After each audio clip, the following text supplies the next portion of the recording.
One of my previous posts had a surprising number of gamers in the comments, so I thought I'd make a video of a clip of me beating Uber Lilith in Hardcore Torment back when I was into stuff like this. And for those who don't know, Hardcore mode means one death gets your character wiped, potentially dozens of hours of progress deleted.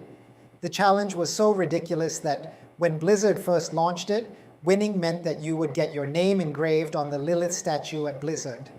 So when I was thinking of a fun video to build, to run a show and tell of two of my favorite tools, Higgsfield's MCP with Claude and Runway's workflows, I thought this would be a fun subject to show how things got done behind the scenes.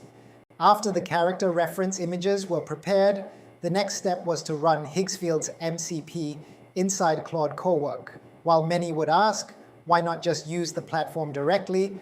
The most obvious benefit with this approach is the ability to iteratively generate additional shots off your previous generations to tighten up better reference shots, which would better represent the kind of shot you'd like to go with. And for those of you already in the know, reference shots help tighten the output in the final video, and without doing so, you risk a high level of, let's just say, creativity from the models themselves. When we take these references, we could have animated them in Higgsfield Direct, but as this was intended to be a show and tell video, I wanted to give everyone a sneak peek into Runway workflows. While this isn't unique to Runway, workflows are a great way to achieve a high level of consistency without burning through tokens and never getting what you want.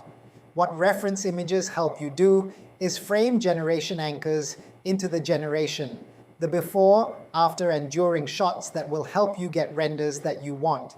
You can also add text prompts to enhance and create context before moving to the next node, which will consume context from the node before. There are some areas we look at when we aim to produce high-quality production work. For example, if your reference images are already strong, as mine are, over-prompting in text tends to create variations which might go completely off the intended direction. Remember, as powerful as current Gen AI models are, you'll need to use traditional production workflows to stitch your generations together, bearing in mind the limitations of Gen AI media. While this isn't commercial work, I had a ton of fun making this.